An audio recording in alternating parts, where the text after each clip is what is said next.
जी तबाहकारिन के मारियल मारूड़न सां ज़ुल्म जारी। मेहर लग ॻोठ सलाह जतोई भरिसां अनाज मंडी के अगवान आलमगीर फ़हीम के भाउ अजमल फ़हीम ऐं इमरान सूमरो खां नामालूम फोरू हथियारनि के ज़ोर ते 9,44,000 फुर करे विया।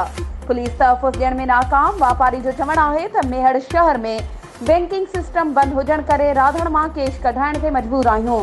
हुन चयो त जीअं अॼु मां राधण मां चेक पास कराए रक़म खणी मेहर अची रहियो हुअसि त पीछो कंदड़ फोरू ॿिन हथियार बंदनि हथियारनि जे ज़ोर ते यरगमाल बणायो ऐं 9,44,000 फुर करे राधण रोड तरफ़ बासानी फरार थी विया।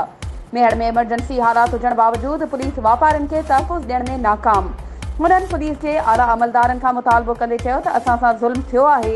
ॾोहारनि खे गिरफ़्तार करे फुर थियल पैसा वापसि कराया वञनि।